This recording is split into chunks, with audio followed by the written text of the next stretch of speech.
Hi, I'm Ian Whittaker, host of the JCDecaux Digital Changemakers podcast. The Digital Changemakers podcast showcases industry research and insights to inspire senior marketeers to push the boundaries on their marketing strategies and become change agents in their organization. Today, we're talking about attention as a vital new metric in campaign planning. In a world of information overload, grabbing a consumer's attention and maintaining it is becoming increasingly important for advertisers.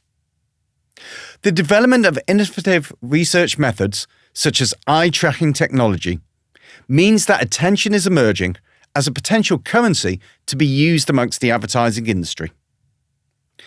I'm delighted to be joined by Mike Follett, Managing Director at Lumen Research, to dive deeper into what we mean by attention and how attention metrics can be used for both reporting and prediction. Welcome, Mike. Thanks very much for taking the time. Well, thank you very much for having me. It's a lovely day in London. So if you could tell me about sort of your background, Lumen, and then also as well, I think it'd be quite good, just in terms of attention, to get a definition of what attention actually is.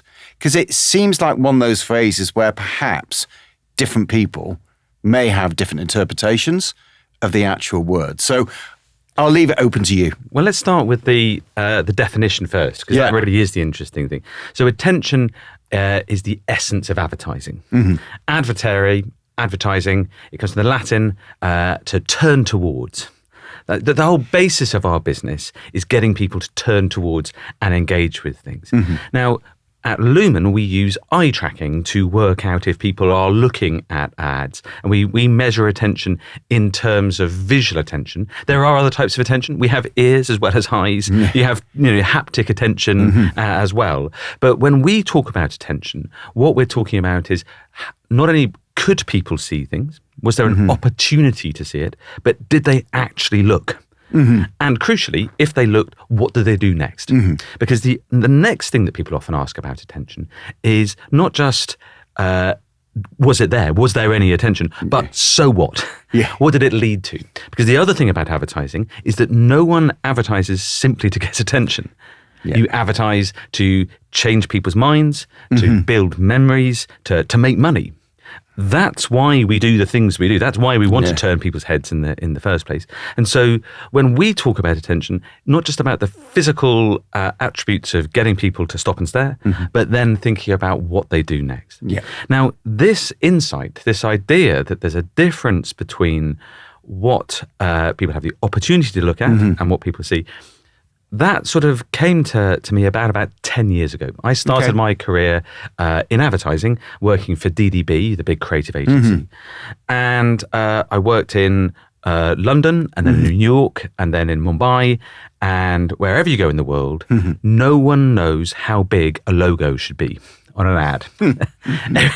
In any culture, in any language, you have the same problem time and again. There are some people who think the logo should be big, some people who think the logo should be small. No one knows anything. And so I thought that perhaps to resolve this endless conversation, we could just do some research to see, well, what gets more attention? And use eye tracking as a means of answering this perennial question. So about 10 years ago, we set up Lumen, initially as a creative testing company, to try and understand if the big logo did better than the small logo. As a consequence of that, we realized that we had inadvertently created a media currency. Because ads don't just get attention because the logo is big or small or because there's a Geico gecko in it or a meerkat, but also because the media is different. Big ads get more attention than little ads. Video ads get more attention than static ads. Some out-of-home ads get more attention than some mobile ads. So there are differences by media, there are differences by format, and there are differences by size and value of media. And understanding that has been really, really interesting, because we now have this sort of ability to have a common currency of attention that can work across media and helping you understand how the creative works, but also how the media is valued. How hard is that in terms of being able to provide that common currency? Is it something that's from your standpoint is very much achievable, or how does it work? It's very much achieved. All right. Okay. I think now the majority of the big six holding companies use Lumen's data to aid the media planning process. So we have collected data on how people engage with ads across pretty much all media: cinema, TV, radio, out of home, all the forms of social media, and so on. And if you collect enough data, you can observe patterns in that data to say, in general, this medium will be noticed 50% of the time for 3 seconds, whereas that one will be noticed 20% of the time for 1 second. That sort of normative data is being fed into agency planning tools as we speak. And everyone's using this same data to different levels of granularity to already compare between media and between formats there. It should be said that most of our data is visual attention data. We have to work very hard to create visual equivalents for audio. Okay. And then we have to remember that there are some media, like TV or cinema, that are both audio and visual as well. Yeah. So it isn't simply a question of measuring eyeballs. You have to also have a sort of amplifier effect for the audio. Yeah. But already the buy side is doing this. Okay. The major agencies are already using attention in terms of planning. They're also, for more addressable media, they're already using our data and our predictive models to help them identify what to buy in real time. So you can use this data within DSPs or within SSPs with digital media to identify the good stuff and go and buy that. Yeah. And they're already using this type of data in terms of measurement. So just as you have viewability companies like IAS or Oracle, you can append our tags and our predictive models to that to give you a live estimate of how much attention your campaigns are getting. So in a sense, the future is already here. It's just not evenly distributed. Yeah. And some agencies and some clients are already planning, buying, measuring, and doing their attribution on the basis of attention. It's just fun to see other people catching up, and it's not a linear thing because some people are leapfrogging ahead. Which is really interesting as well. Actually, then in that case, let's go back to what I was going to ask about the trends. I think that's quite a nice segue. Yeah. Into sort of new trends that are coming in attention, and what's developing in the market now. With 3 key trends actually. The first is more and more media are being covered in this way of attention. And it's not necessarily in the order that you think. So obviously digital media, because they're very addressable, are at the forefront of this. CTV and linear TV to an extent is there. Out of home has been using attention for longer than anyone, because Lumen has been working with Root, the out of home currency, for 8 years now. Yeah. So in actual fact, out of home is slightly ahead of the game here. So what we're finding is that more and more media are coming along and saying, we would like to be included in this attention revolution. Okay. And so with more media covered, we can compare between them and exponentially adds value. So more media. The second thing that seems to be happening is linking attention to outcomes. Okay.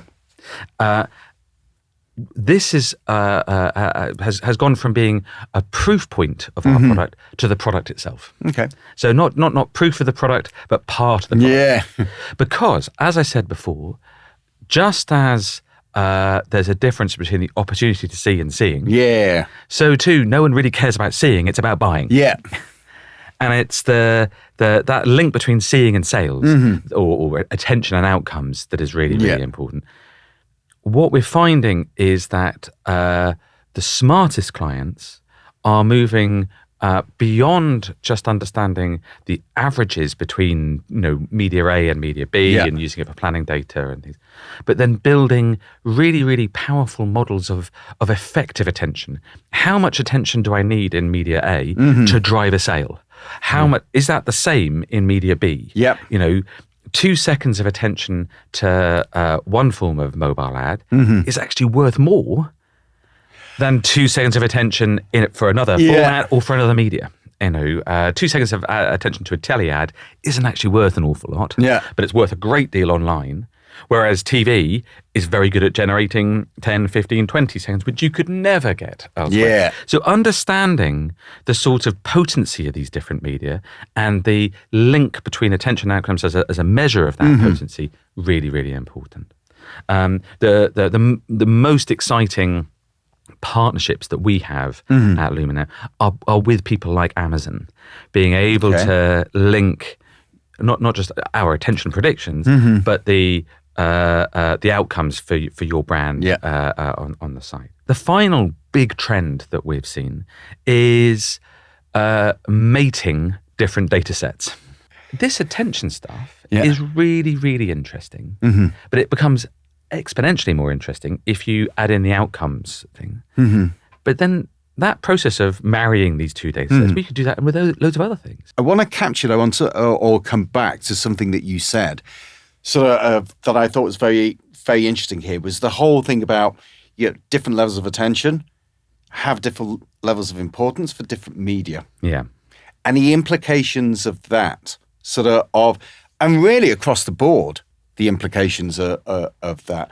I mean, we talked before about the common currency that we have in terms of across our media. But if you have different levels of attention for different levels of media, how do you think that necessarily plays out when, for example, your clients are thinking about what they need to do in terms of their campaigns and how to deliver the best reach for their audiences and so forth? And I think this is a very important thing because it's simply not true that more attention is always better. We do work for the cinema industry. I love going to the cinema. And I do notice the ads there. Yeah. But it is wrong to say that you should only advertise when people are stuck in a black box. Other ads do work really well and and I think that while there is this common currency, and people are building it in as a standard metric and things like that, like I say, the most sophisticated clients appreciate the differentials in potency in the ads. It's not just 1 second in one media is equivalent to another second in another. And the drivers of that are, some of it is inherent in the media, and some of it implied by the creative, by the creative that we use in that media. People understand that to make a good TV ad, you have to tell a story. Narrative is really, really important. Humor and emotional content tend to do really, really well. And there's an awful lot of evidence to say that you should be using classic storytelling techniques on TV. And that is right for TV. And you design your TV ads to conform to that. Brilliant.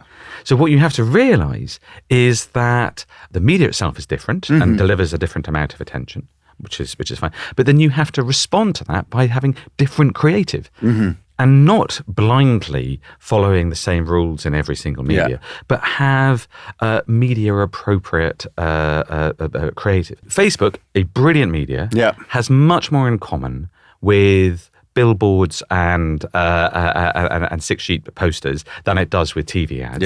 And yet, for some reason, media agencies are sticking TV ads in the equivalent of a poster. Now, that seems, from a creative angle, crazy. When you apply this sort of logic of but the evidence of the attention stuff, it also seems crazy. So, it's an important thing for us just to see the world as it actually is, rather than what it looks like on a spreadsheet. Because the thing that the digital players, TikTok and YouTube, have known for some time is that people don't advertise for attention; they advertise for outcome. Attention is the means to get those outcomes, but linking things back to these retail media networks and making Tesco and Sainsbury's and Boots link up with Sky and with JCDecaux do quite a lot of work as well on that, but and the big newspapers as well, making sure that you can link to outcomes is the answer. Yeah. So it's not about necessarily aggregating audiences, it's about attributing attention. It's a very, very different mindset from this sort of GRP way of thinking. Yeah. Like, well, I got you 11% of the entire country, but how many of those people actually bought it? Yeah. That's not how Facebook and Meta and YouTube talk about their audience. They don't go. Well, they do say we can reach everyone, and you go, well, okay, but it's not that I can reach everyone. I can reach your target audience and link it to outcomes. Yeah. So what I see, that like I go back to this trend, the second trend I was talking about, is making every media addressable and then linking attention to that media to outcomes from that media. That's attention. My little contribution to that is just a small part of a much, much broader trend towards attribution modeling. Yep. And ironically, what has happened here recently is we thought we had that with cookies. We thought that because I could put a little tag on people's machines afterwards, I would know that they'd done that. Now, cookies were crap as a system because they're very easy to game and there's lots of fraud and all of those sorts of things. They were always a bad thing. They have been taken away by the EU and by Apple, and there's been this sort of vacuum in the attribution world, and it hasn't. It is happening. Like I said before, the future is already here in some ways. When Google turn off cookies next year in 2024, 5 years late, but still they're actually going to do it. That will be the end of that. But into that vacuum, something much, much more exciting has appeared, which is Amazon. Yeah. Amazon, Tesco, Boots. That linking your digital impressions to outcomes in store, either on the website or, something like Tesco or through the Advantage card or Club card or something like that. That is so much more exciting for advertisers, much better than a click. And that's the future. The sooner that media realize that it's the data that counts, it's not the audience, it's the attribution. That will radically change the profile of the advertisers and increase the market massively. But it will also change the nature of the media planning and buying that we do, and the creative that gets served as well to represent that increased personalization. Yeah. Actually, just want to pick up on one point. Sort of tell us about the link between creativity and attention. Well, like I said before, different media have different levels of potency in, 1 second in one media isn't the same as on 1 second in another. But it's also because the creative, there's good creative and there's bad creative out there. And, I spent my career at DDB working night and day trying to get you more attention than you're worth. And, we do this for loads of media, sort of telly and Facebook and Instagram and the whole thing. We've actually got a really quite interesting approach to out of home. The thing about understanding what makes a good poster is to appreciate that you don't necessarily have a lot of time. We talked before about not only an idiot would put a TV ad in a poster slot. Well, the flip side of that is that smart people realise that posters work brilliantly if you design them correctly. And so we've developed a whole load of tools actually with JCDecaux to pre-test what's going to work as a poster, and some of the obvious rules that have been built up over many years still hold true. Keep it simple. You've only got a couple of seconds, so make that work. Make sure you're using your iconic distinctive brand assets. This is why the meerkats are so useful, not just because they're funny on TV, but because they're instantly recognizable on a poster. And you can really leverage that and trigger all the memories that you've generated or communicate that message in an iconic, instantaneous image. Make sure that you're not requiring people to read and spend a lot of time. Yeah. They can if they want to, but make it an invitation to engage rather than a requirement to engage. And then for posters as well, I think one of the other interesting things that we've found is understanding that people are going to see this once or twice or three times. Often when we make ads, we assume it's on a one and done basis. Yeah. You're just going to get this one chance to look at it. Out of home works on a frequency basis. You are standing on the same platform at the train station. A bus will go past a number of times. You will see something on the way to work and on the way back from work. Yeah. Understanding that there's a frequency effect there and building that into the creative itself, understanding that can be really, really important. And I think that previous ways of optimizing advertising, forcing people to look at it and say, tell me what you think, automatically give you the wrong answer. Whereas, because you're prejudging it, you're saying, look at this and tell me. Yeah. Using attention data, you go, did you look at it? Yeah. Did this get to your attention? And if it did, how did it work? And so again, there's a paradigm shift in our understanding of what advertising is there to do, which is in the first place to get attention, and then how it needs to work within a busy environment. And that I think is tremendously exciting. Again, not just in delivering better results for clients, but delivering a deeper understanding of what this advertising thing is anyway. Yeah. No, that makes perfect sense. No, I think, as you say, very exciting times ahead on here. And again, I think that's a nice segue into, if we're looking at this, I think one key takeaway that you would say, really for advertisers, agencies, from what's going on and what they need to sort of really grasp and embrace when it comes to what's happening in attention, what would it be? I go back, in a sense, to reprise some of the things we've said, because everything that I've been doing. One is to understand that all attention, all advertising requires attention. There's different levels of attention, different requirements, but we are in the business of attention. Yeah. We often say, newspapers or TV stations sell eyeballs, and you're buying eyeballs. Yeah. That's not a colourful euphemism. That's the truth. That's exactly what you're doing. But it's a cross media, and it's a scale thing that's super important. And to understand attention in one media is almost useless. Yeah. You have to be able to understand it across everything to be able to use this stuff importantly. So the agencies and the brands that are seeing things in the round are doing better than the people who are being a little bit more. The second thing that I think is really important is to take this attribution stuff really seriously.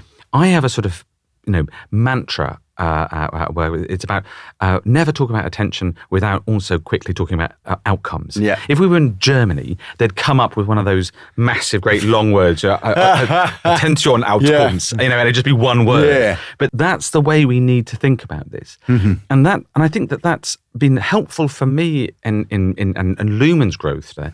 But I really think it's a radical reconceptualization of what advertising is.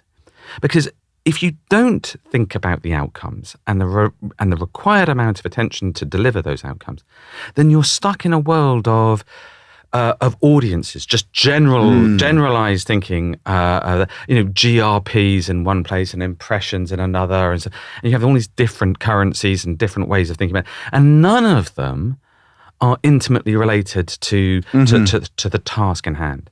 And if you're not thinking about the end in mind, if you're not thinking about the outcomes, then you do some pretty weird things on the way there. So that's where I've seen the most success, and I've learned the most from my clients.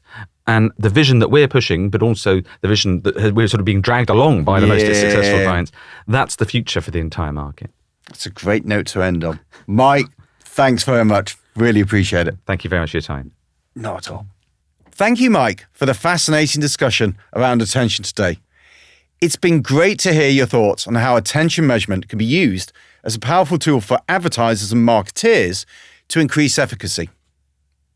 If there's anything you'd like to ask us or hear more about, you can visit the JCDecaux Digital Changemakers Hub online. We hope you enjoyed listening, and wherever you get your podcasts, don't forget to subscribe, like, and share.